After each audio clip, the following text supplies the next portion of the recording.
So our next project has to do with emojis.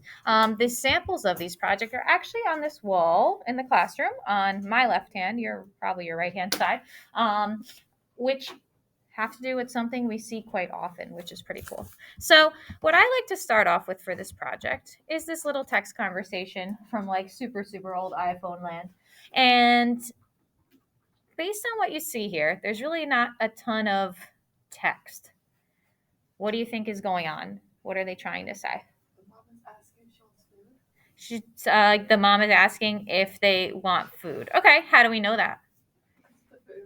Because the food emojis with a question mark. Okay, and then how do we know what the person's response is? They typed it, and what's like the mom's response? Yeah, thumbs down. So what do we mean by thumbs down? Yeah, they're not really happy with it. Okay, and what do they mean by the last emoji on there?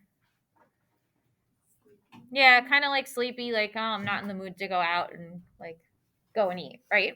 So, despite the fact the only two words on here are not tonight, we just derived like a whole conversation from just these images here. So, the point we're trying to make here is that we've become increasingly like visual, that we don't necessarily need an essay to tell us like what we mean.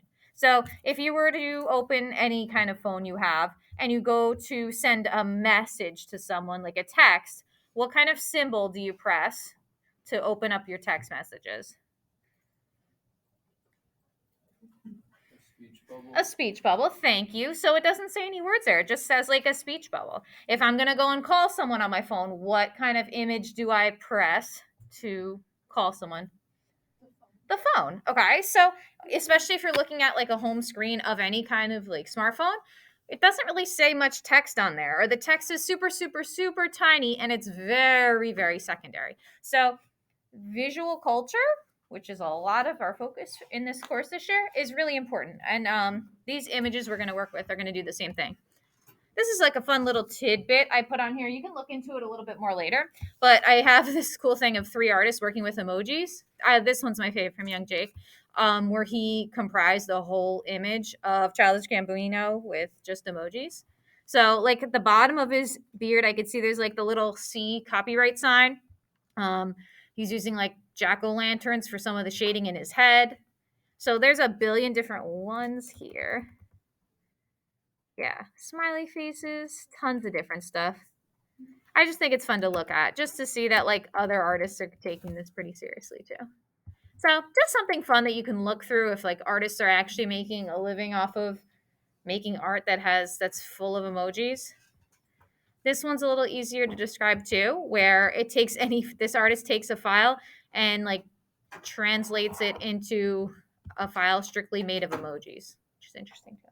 So if you have a few minutes, feel free to flip through that. It's just interesting to see how it connects to what we're working with. Um, so back to our project.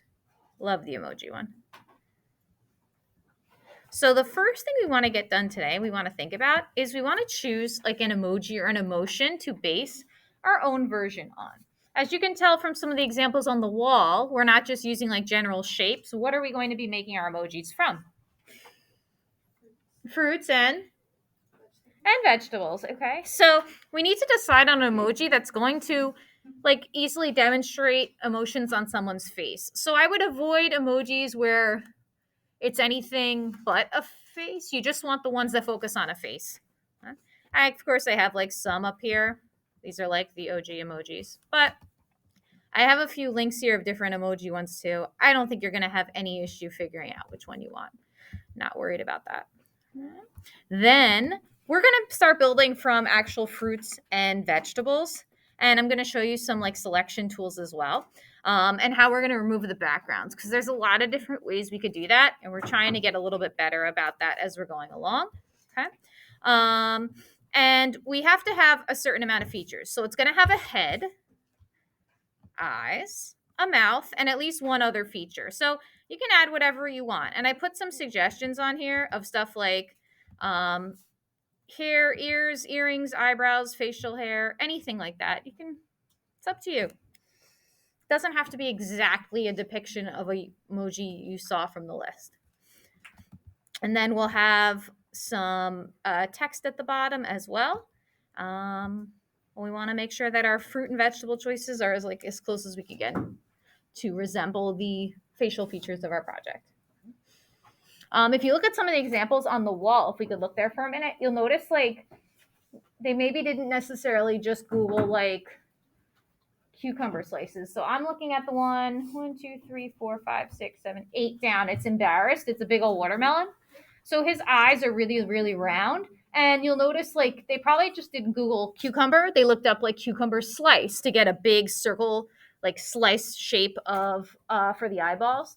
On other ones, I'm trying to think. There's another one that has like a looks like a watermelon mouth, but it's like a wedge of watermelon. So we may want to think about like different shapes of fruits and vegetables. That could be really helpful. Make our project look a little bit more sophisticated. Any questions so far? Okay.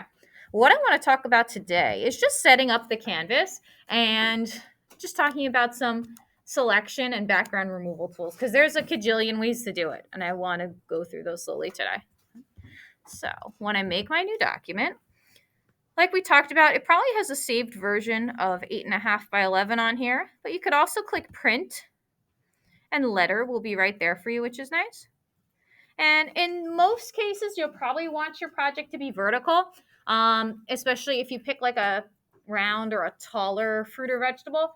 If you want something horizontal, that's fine too, and we can change that later. So it's not a huge deal.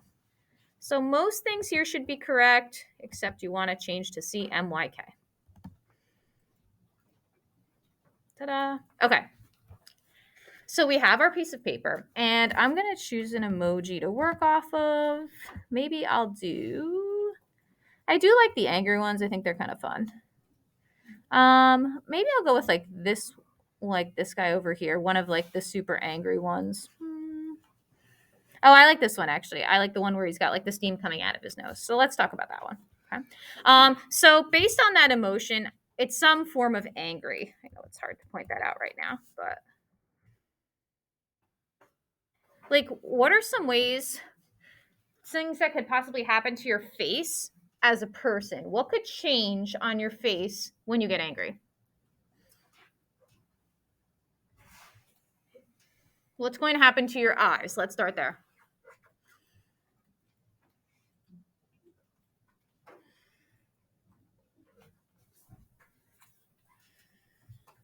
So, do you think your eyes are going to stay exactly the same if you're angry? They're not going to fluctuate at all? Oh, okay, so you may get like a little bit of an angle to them. So sometimes people may close their eyes a little bit more in anger. So in this case, where's the one I want? They could curve and get narrower in anger. So that's possible. And if your eyes are going to change, what above your eyes is going to change as well? Your eyebrows are probably going to change. So a lot of times when people are angry, they'll start to tilt inward to show that they're more angry. Okay. What could happen to like your skin coloring if you're getting angry? Yeah, red. Absolutely. You could totally turn red. So for my like base, I'm going to pick like a red pepper because I think that's going to show anger better. I may have some of these saved, but I think I have some saved, so I'm going to go with that file. But I would pick something along these lines of your basic red pepper.